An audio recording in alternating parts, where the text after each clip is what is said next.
Okay, I'm back.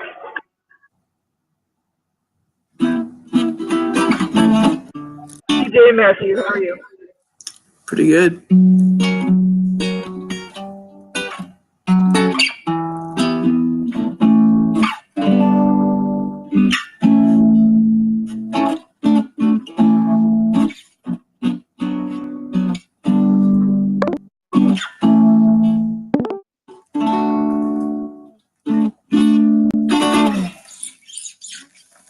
Oh, now I can hear people.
they are. They are very fun.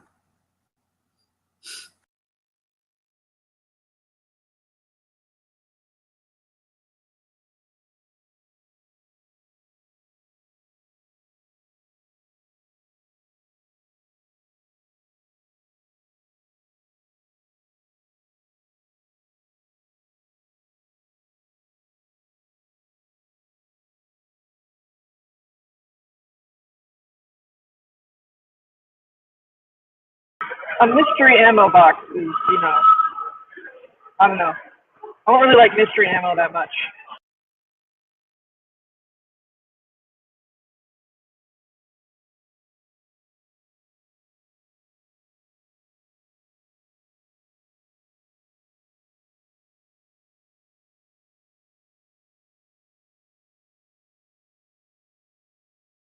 Okay, there you go.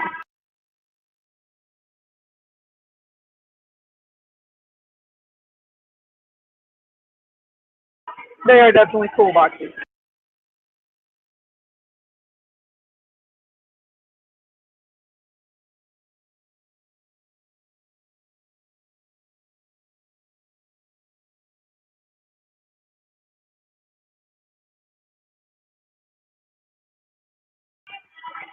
Yeah, I just got back to reading the chat. You're talking about concentrating in a noisy place. I actually find it easier a lot of times.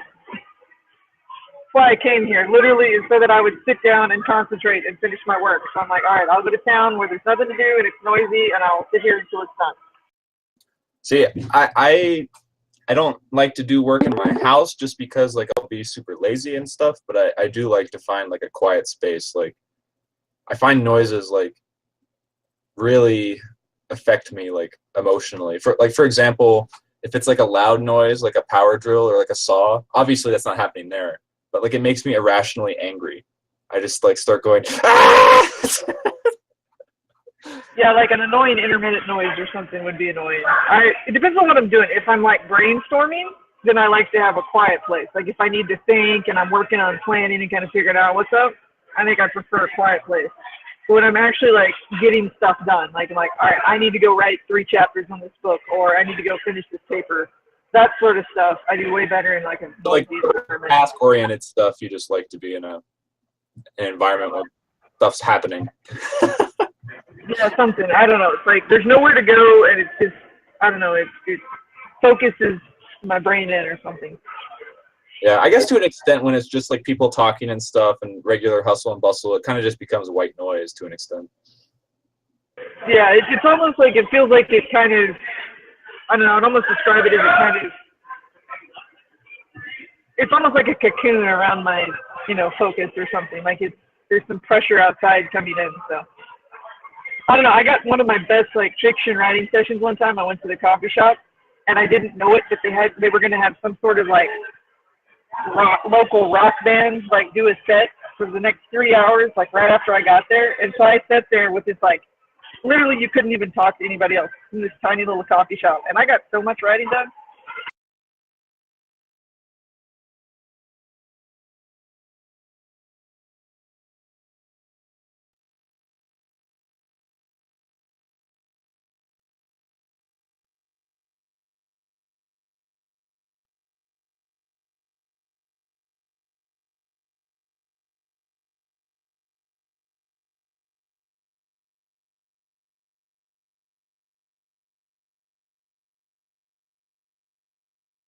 As I was cleaning my room, I started finding all this like graduate school like advertisement material, and it started making me a little bit anxious. I was going, oh god. From like conferences and stuff where they just hand it out and they're like, please apply. Oh yeah. This makes me feel like I need to seize upon one of those opportunities, but I went to a big conference last year, and they were just confused because they had this huge career fair. And I couldn't explain to anyone what it was because I'm like, I'm a full-time technology professional, but I'm also a graduate student and all these other things. And they basically didn't know what to do with me because they're like, well, we don't know what to do with not undergrad students. It's like does not compute. What? That was basically it. They're like, you're really cool, and you seem really smart, but we don't know what to do with you. Like, we don't have a protocol for, like, students that aren't undergrads. Yeah, I think that in your case, like, you probably want to, if you were going to switch grad schools or something like that, that you'd want to find, like, a professor that you want to work with at that school and then tell them, like, what the scenario is, and then they can, like, you know, sell you to the admissions office or whatever. Like, Yeah, well, this was like for tech companies. I mean, like Google, and I mean, I talked to like some of my favorites, like Thomson Reuters and Google and stuff. Because I was you know, like maxing on my, I'm like, all right, be the extrovert at the competing conference full of introverts. And so I would just go up to the booth, and they have these like crazy booths, and I just start talking to people. I'm like, so tell me about Google, you know, or whatever. And then they'd always like be really excited, but they're like, but what are you? Are you a student? I'm like, well, yeah, but I'm a grad, you know. And they're like, oh, well, what are you? I'm like, I'm a grad student. They're like, okay. Yeah, we're like, we don't know what to do with that. that it's like we want undergraduates because they just want like a bunch of drones or something to work in their Yeah, it was basically like, well, you seem like you would be really cool, or, you know, like, I remember Google talking to me, they're like, oh, you seem like Google likes well-rounded individuals. I'm like, that's a plus, because that I got in spades. And they're like, but, I don't know. So they would basically just refer you to, like, apply on the website, and I'm like, that's lame. Yeah, I don't know. I did feel good, though, because I realized that I already have more, like, credentials than most people get in computer science. So it's like, I'm actually surprised because companies like Google and, you know, tech companies and stuff kind of have a reputation for like not acknowledging like they kind of like people that like don't go to college. So that's like kind of the impression I got, that they're like more, or at least more open to it and stuff.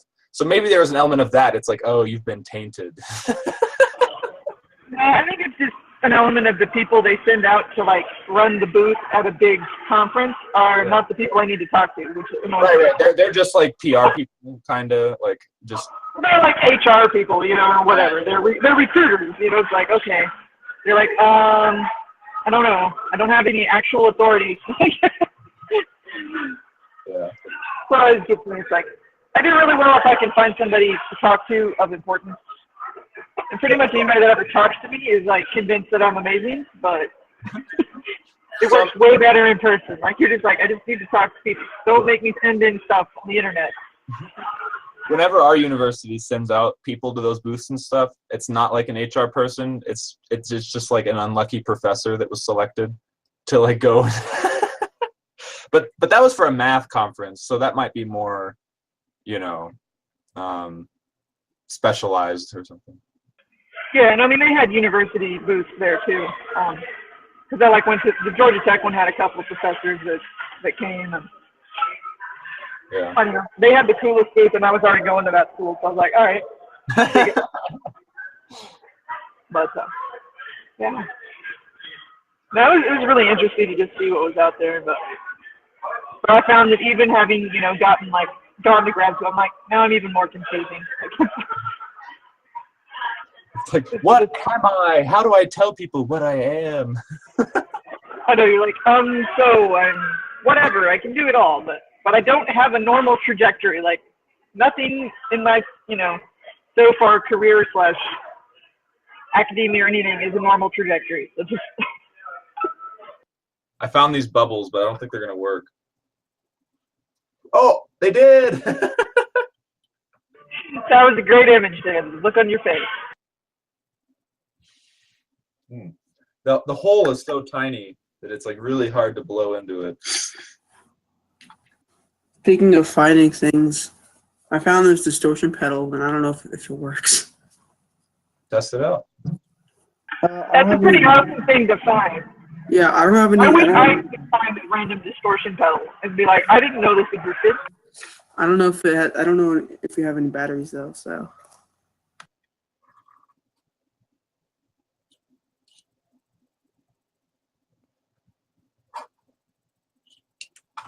All right, I'm bored of bubbles.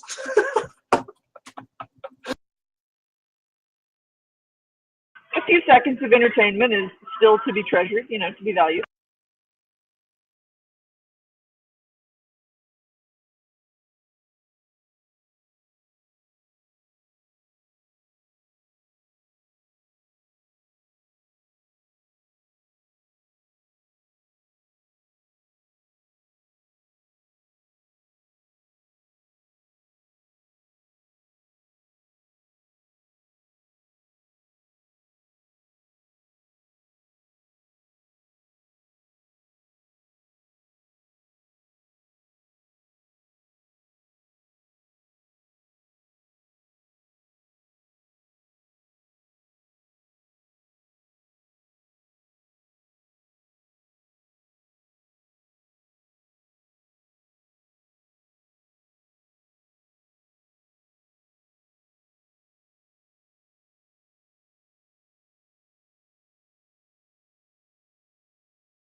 Any idea what I could do with a fried power supply? I don't want to throw it out, but I feel like I should do something with it, like recycle some of the copper or something.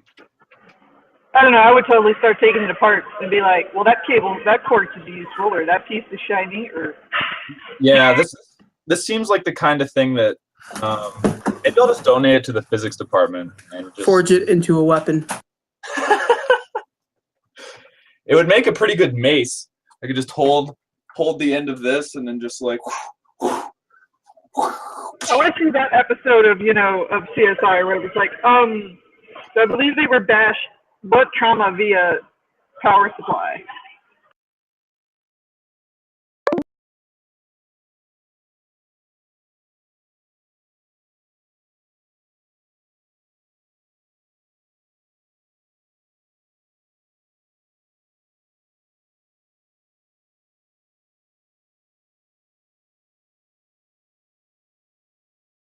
Yeah, actually, I think that'd be fun. I like your suggestion. I'm just gonna open it up and see what's in it sometime after I'm done cleaning. It'd be fun. I have like a stack of stuff like that. That when I'm bored, I just go out on the porch and just like start taking it apart.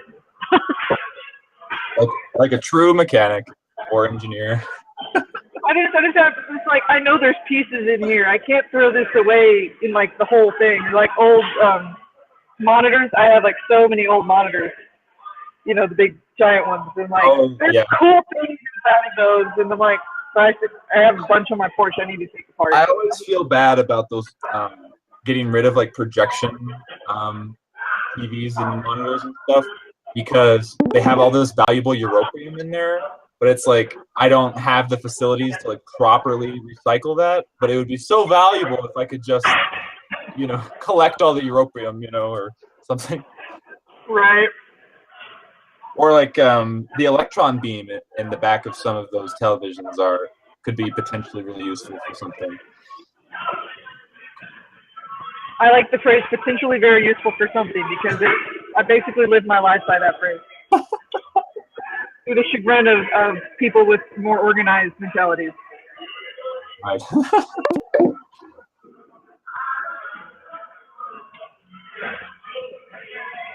I mean, between what my granddad and my dad and then me and my brother started like, I mean, there's literally acres of stuff that we've like stashed. Is it? Do you guys have like a large like ranch property or something that's just like scattered with shit everywhere? Yeah, that's. Yeah, our parents have I mean, we live in the the high desert, so we have thousands of acres. So we have every now and then. Usually, what happens is we decide we're going to build a barn, and so we do all the dirt work, and we make this really nice like caliche, flat spot and pad, right? And then we never build the barn, but then we start making rows of stuff on the caliche, and so we just like have these little HQs of stuff collection various places. On my dad's side of the family, they him and his two sisters own like a property. They call it the ranch, right? It's around like 500 acres or something like this, I think, or something like that. I don't know why I started doing that. Something like this. Should say something like that. Anyway, it's been around for so long, and everyone's gotten pretty lazy. Like they're all pretty old. So there's just like 50 years worth of like car parts and tractors and stuff that are in, different degrees of decay, just like sitting out in the ranch. There was this one Volkswagen Bug that an entire tree had grown through the middle of it. It's like, man, things really get forgotten around here, don't they? Well, we have stuff because we go to farm auctions, and I try to restrict myself from going to as many auctions as I would like to because I always buy stuff. But my dad and my granddad went to farm auctions, and me too, and you'll find the most random stuff. And the useful stuff that other people use, we usually don't care about. But there's always this really interesting stuff that everybody's like, what are you going to do with that? And you just grin and you're like, well, I could do this and I could do that and do that, but I don't have one of those and I've never seen one of those before. So I think I'll take it home. And yeah, so there's all kinds of random stuff. And then sometimes they have, like at the university here, they'll have a surplus auction. And with Sandia and Los Alamos and stuff, they donate stuff to universities, and so you never know what they're going to find in their basement that one of the labs gave them or something. Like I have a full blown like NMR magnet that would cost $500,000 to replace. Yeah, right. That's cool. You could do some cool stuff with that. It's just that like when you have a magnet that powerful, it's almost like a liability. I've never actually run it, but honestly, for the $100 I paid for it, sitting around and talking about it is like I've gotten my $100 just as a conversation piece. You just need to find. But I have lots of plots. Like if I ever get bored enough, I'll play with it. Yeah, that sounds like the kind of thing that would sit around like in a physics department, and then one day like some physics and engineers would team up and like actually try and do a project or something. But yeah. And I've got like a giant, like old spectrophotometer and stuff. But that one, that like when lab equipment was huge and made of metal and really cool. Like I have a bunch of that stuff. And I paid like $1 for that thing. Like it takes up a whole pallet, but nobody wanted it. They're like, "What is a spectrophotometer?" I'm like, "I don't care, but I'll pay $1 for it and take it home." Yeah, it's ridiculous. Like new instrumentation and like the software that you get and everything, like it's just absurdly expensive, unsupported, and unfortunately most of the people that use like new equipment and stuff, like they don't even know how to fix it themselves. Like they have to like call in an engineer or specialist, but the people in the physics department, they're like, oh, like well, we built this so we can like fix it, we don't have to pay for anything, we wrote our own software, we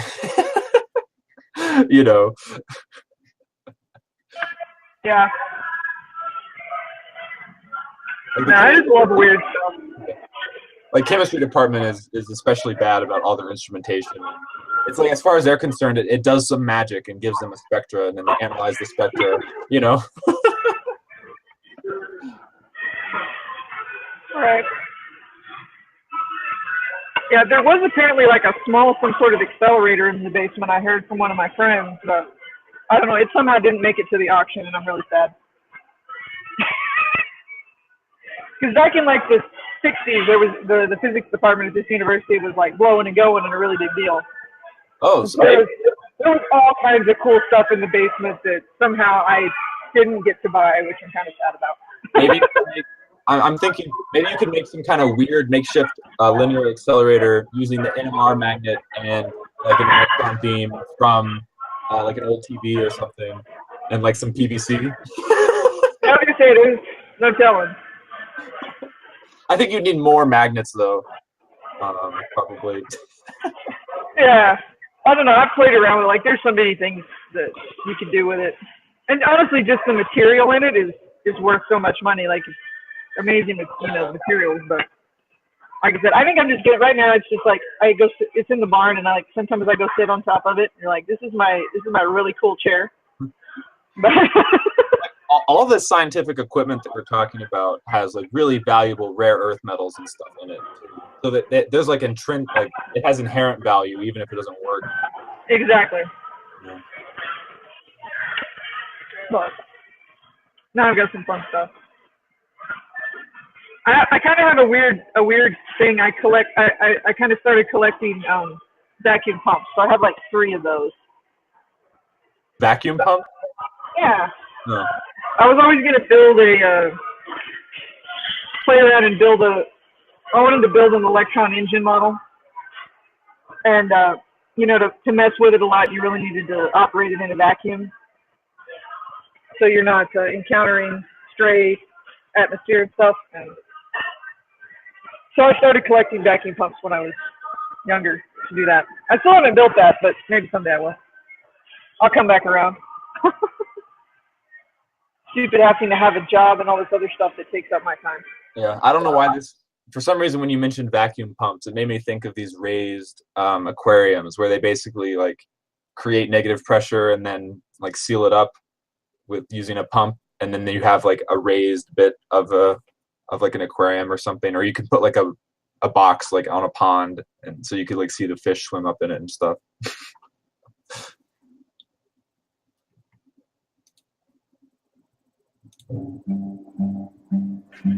That's pretty cool.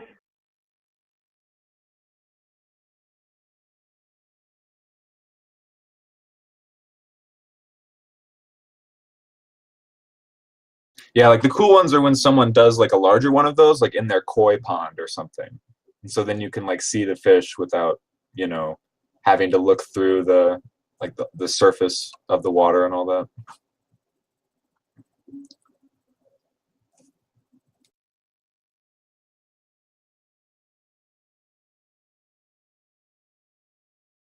All right, I'm gonna get back to some cleaning.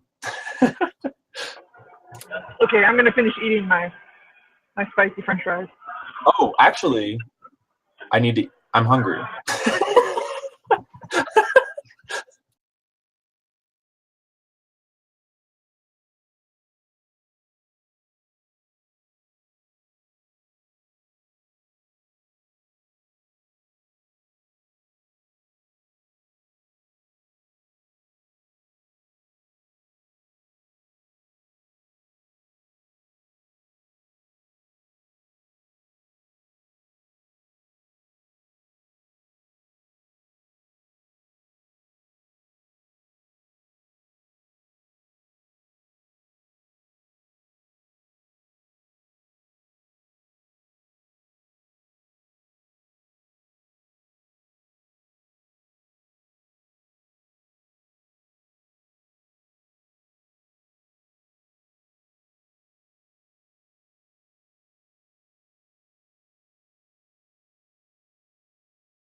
This pork tenderloin that I cooked just worked out really well. I just like because it was like 3 pounds of it, so I had tons of leftovers. So I've just been able to have like delicious meat like for every meal for the past few days.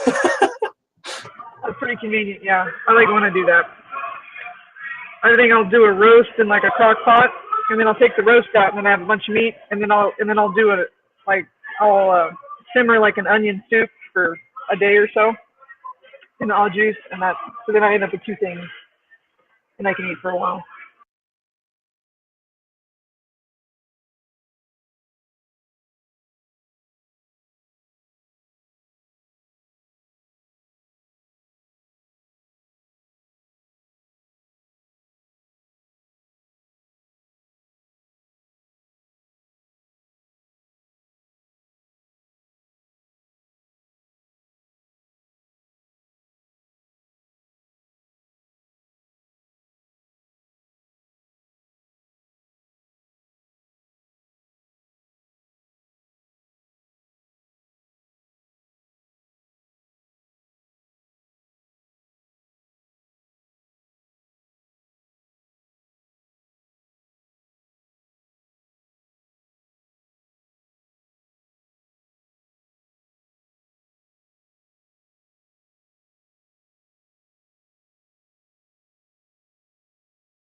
Yeah, talking about pork loin, do you ever do like a chop it up and do like a carne adobada or something?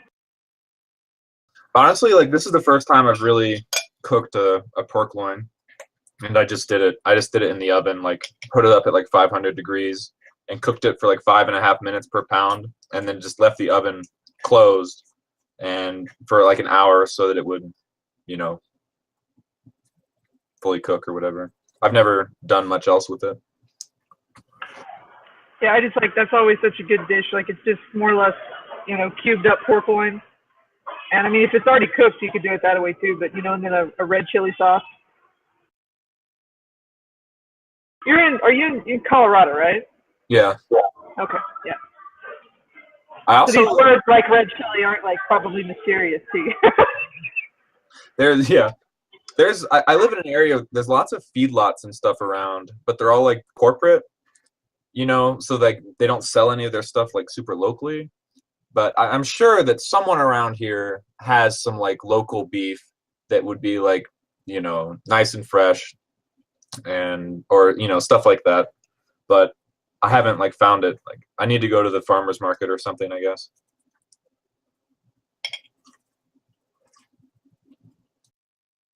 If you don't mind my asking, what part of Colorado are you in?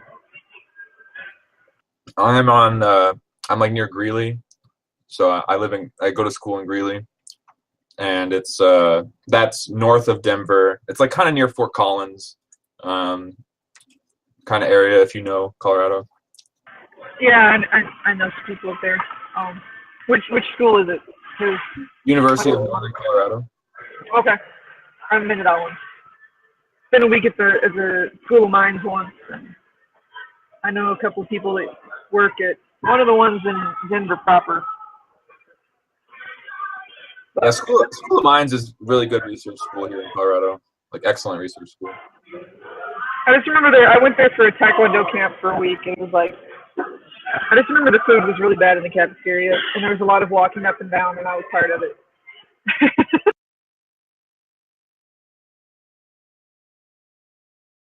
Yeah, that's another thing. Like since it's like kind of a magnet school, you get like a lot of narcissists there also.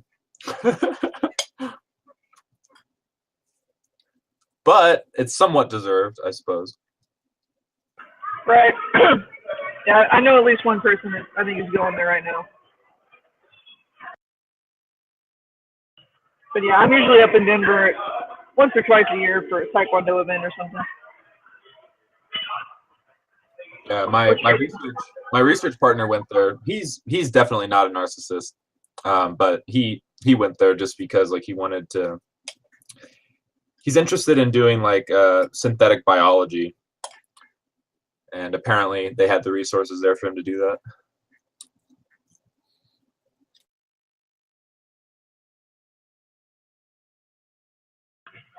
I wasn't nearly ambitious enough with my undergrad stuff. I was like, I ended up taking the easy route because I went to this local school because basically they offered to write me a check to go there. So I was like, that sounds like a good plan. Yeah, that's the way to be. If you can have someone else pay for it, it's. Yeah, well, I basically like went, and then I had enough money. I bought a gun like every semester with the money they paid me. See, I Like, have my dad is like a gun salesman and tradesman and like collector, a hobbyist. Like he doesn't own like a store or anything. He just like goes to gun shows and stuff.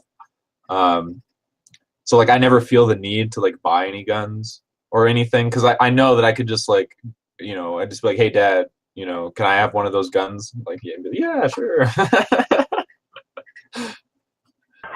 yeah, I remember when I first started getting excited about guns, and I would do a bunch of research when I was like a teenager, do a bunch of research and be like, that's what I want. And so I'd go tell my dad, and he'd be like, oh, I have one of those. You're like, crap. They used to call it his magic box because it's like if you came up with a gun you wanted, he probably had one. Yeah, my dad has like he has like a lair in the basement that has like 3 or 4 gun safes, and then he has like his reloading bench, and then just like tons and tons and tons of just like shit for him to do his custom reloading and stuff like that. But he doesn't have like a gunsmithing like setup. He doesn't do any like gunsmithing. But I think he'd like to get into it. It's just like it's kind of an expensive thing, and like yeah, the regulations and it's a bit more complicated legally and stuff to get into that too. Like, it's not that hard, but yeah, you gotta. It's just like because they worry about people making guns without serial numbers and shit, and yeah. It gets a little beyond that. Like it's a little unreasonable, some of the stuff that they restrict, but yeah, it's just a mess. Yeah, they don't want people to be able to make their own guns. That's insane. Yeah, but they have rules like basically you can't refinish a gun. You can't like put a new blue coat on a gun without, like, technically speaking, in some places like that requires some sort of license. You're like, really? Yeah. Basically, painting the gun. Painting the gun is a problem. You're like, that's definitely dangerous. Yeah. I think most of those rules come from like the argument, like, oh, you could obscure or mess up the serial number, and we need to be able to track it so that we can prosecute people, all that kind of crap. Hello, greetings. Hello. I'm gonna get back to cleaning. So you say once again.